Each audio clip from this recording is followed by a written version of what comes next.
اور جب ہمارا حکم آ پہنچا تو ہم نے شعیب کو اور جو لوگ ان کے ساتھ ایمان لائے تھے ان کو تو اپنی رحمت سے بچا لیا، اور جو ظالم تھے ان کو چنگھاڑ نے آ دبوچا تو وہ اپنے گھروں میں اوندھے پڑے رہ گئے، گویا ان میں کبھی بسے ہی نہ تھے۔ سن رکھو کہ مدین پر ویسی ہی پھٹکار ہے جیسی سمود پر پھٹکار تھی، اور ہم نے موسیٰ کو اپنی نشانیاں اور دلیل روشن دے کر بھیجا فرعون اور اس کے سرداروں کی طرف، تو وہ فرعون ہی کے حکم پر چلتے رہے، حالانکہ فرعون کا حکم درست نہیں تھا۔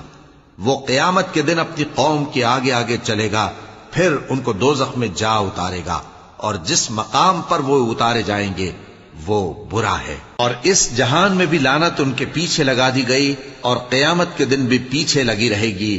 جو انعام ان کو ملا ہے برا ہے۔ یہ پرانی بستیوں کے تھوڑے سے حالات ہیں جو ہم تم سے بیان کرتے ہیں، ان میں سے بعض تو باقی ہیں اور بعض تہس نہس ہو گئیں۔ اور ہم نے ان لوگوں پر ظلم نہیں کیا بلکہ انہوں نے خود اپنے اوپر ظلم کیا۔ غرض جب تمہارے پروردگار کا حکم آ پہنچا تو جن معبودوں کو وہ اللہ کے سوا پکارا کرتے تھے وہ ان کے کچھ بھی کام نہ آئے، اور بربادی کے سوا انہیں اور کچھ نہ دے سکے۔ اور تمہارا پروردگار جب نافرمان بستیوں کو پکڑا کرتا ہے تو اس کی پکڑ اسی طرح کی ہوتی ہے، بے شک اس کی پکڑ دکھ دینے والی سخت ہے۔